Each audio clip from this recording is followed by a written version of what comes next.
ഓണക്കാലത്തെ ചെലവിനായി 2200 കോടി കടമെടുക്കാൻ സംസ്ഥാന സർക്കാർ.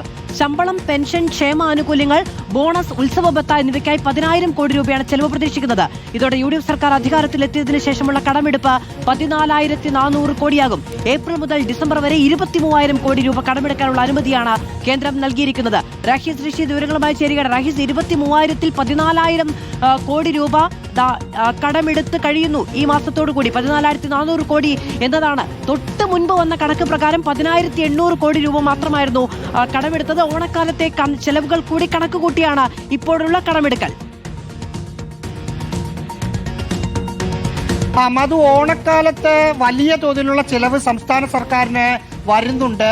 ശമ്പളം, പെൻഷൻ പോലുള്ള സാധാരണ ചെലവുകൾ, ക്ഷേമ പെൻഷൻ പോലുള്ള ചെലവുകൾക്ക് അപ്പുറത്ത് ഉത്സവ ബത്ത, ബോണസ് എന്നീ നിലകളിലെല്ലാം കൂടി പൈസ കൊടുക്കുമ്പോൾ ഏതാണ്ട് സംസ്ഥാന സർക്കാരിന്റെ കണക്കുകൂട്ടലനുസരിച്ച് 10,000 കോടി രൂപയുടെ ചിലവാണ് ഈ മാസം ഉണ്ടാവുക.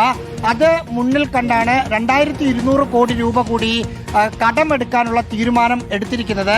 കടമെടുപ്പ് പരിധിയിൽ വീണ്ടും കേരളത്തിന് കടമെടുക്കാൻ പറ്റും. ഏപ്രിൽ മുതൽ ഡിസംബർ വരെ 23,000 കോടി രൂപയുടെ കടമെടുപ്പ് പരിധിയാണ് കേന്ദ്ര സർക്കാർ സംസ്ഥാനത്തിന് നൽകിയിരിക്കുന്നത്.